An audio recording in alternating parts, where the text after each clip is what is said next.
Abonne-toi, mets un j'aime, commente, partage! On a tous en tête quelques fables de La Fontaine, n'est-ce pas? Le corbeau et le renard, la cigale et la fourmi. On les voit souvent comme de simples histoires pour enfants. Mais, et si c'était bien plus que ça?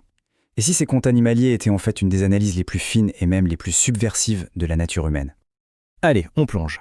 La Fontaine nous donne lui-même la clé pour comprendre son œuvre avec cette phrase. C'est là que réside tout son génie. Il utilise la fiction, ce déguisement d'animaux, pour nous balancer des vérités profondes et, soyons honnêtes, souvent assez dérangeantes sur nous-mêmes. Alors bienvenue dans ce monde, un monde plein de vie où les animaux sont les acteurs de nos propres drames. La Fontaine le dit lui-même, il met en scène des sages et des fous. Mais il précise bien que les fous vont l'emportant. La mesure en est plus pleine. Autrement dit, les imbéciles sont majoritaires. Et c'est ça qui est fascinant, ces personnages, ce ne sont pas juste des animaux qui parlent, non, ce sont des miroirs. Ils nous servent à disséquer nos comportements, à commencer par l'un des plus courants, l'un de nos préférés, l'art de la tromperie. On entre maintenant dans le premier grand thème, l'art du mensonge. Chez La Fontaine, la ruse, ce n'est pas juste de la malhonnêteté, c'est une arme, c'est un outil de l'intelligence, et parfois même, c'est une forme de justice. Mais comme on va le voir, c'est souvent bien plus complexe que ça en a l'air. Alors, suivez bien cette histoire, c'est une véritable escalade. Un homme confie son fer. Quand il revient le chercher, son voisin lui sort un mensonge absolument énorme. Un seul rat a tout mangé.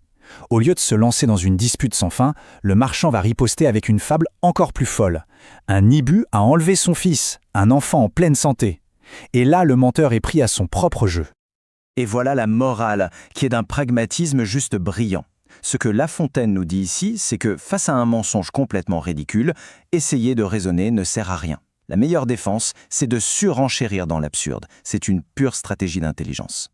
On retrouve cette idée un peu partout, comme dans la fable du chien maigre. Il promet à un loup de bien engraisser pour lui servir de repas plus tard, et bien sûr, il en profite pour s'échapper. Le point central, c'est ça. Dans le monde de La Fontaine, la ruse n'est pas forcément une vilaine chose. C'est avant tout un mécanisme de survie. Passons à un autre thème qui est absolument central, le danger de se fier aux apparences. Ah ça, La Fontaine adore explorer le fossé immense qu'il y a entre ce que les choses semblent être et ce qu'elles sont vraiment. Ce face-à-face est génial, c'est d'une simplicité redoutable. D'un côté, on a le léopard, tout fier de son pelage, de son apparence extérieure.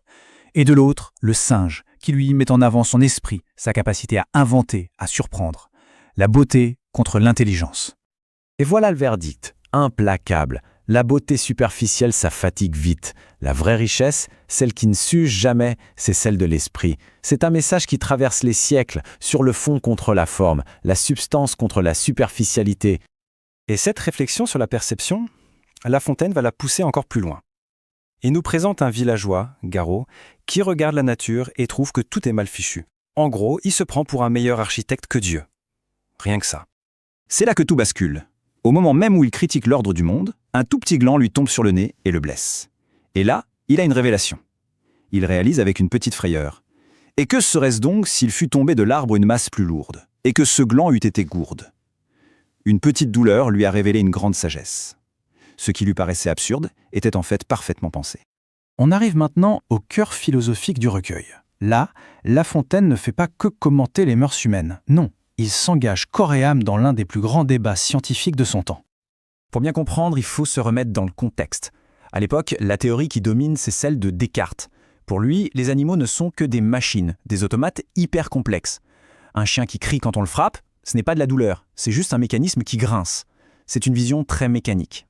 Et La Fontaine, lui, n'est pas du tout d'accord. Il va utiliser toute la puissance de sa poésie pour démolir cette vision. Son discours à Madame de la Sablière n'est rien de moins qu'un réquisitoire, une véritable plaidoirie en faveur de l'intelligence animale basée sur des observations très précises. Premier exemple, première pièce à conviction, le vieux cerf traqué. Il ne s'enfuit pas au hasard, non. Il met en place ce qu'on appelle un change, une véritable ruse de guerre. Il sacrifie un plus jeune pour brouiller les pistes. Alors La Fontaine demande, est-ce que ça c'est un simple réflexe, un automatisme? Bien sûr que non, c'est un raisonnement stratégique. Deuxième exemple, tout aussi incroyable, la perdrix. Elle fait semblant d'être blessée, elle joue la comédie pour sauver ses petits. C'est une feinte totalement délibérée, un acte de tromperie qui demande de comprendre ce que le chasseur a en tête pour mieux le manipuler. Une simple machine pourrait faire ça? Certainement pas. Et enfin, l'argument ultime, le plus impressionnant peut-être, la République des castors. Là, La Fontaine ne décrit plus une intelligence individuelle, mais une intelligence collective. Ils construisent des barrages, des ponts, une véritable ville. C'est un projet de société tellement avancé qu'il ose une comparaison folle. La fameuse République de Platon, dit-il, n'est que l'apprenti de cette société animale. C'est un argument massu contre la théorie de l'animal-machine. Alors, au final, que nous disent ces fables ? En nous montrant des animaux rusés, orgueilleux, calculateurs, parfois sages, La Fontaine nous tend un miroir. Le spectacle, en réalité, c'est nous. Cette fable du statuaire est juste extraordinaire.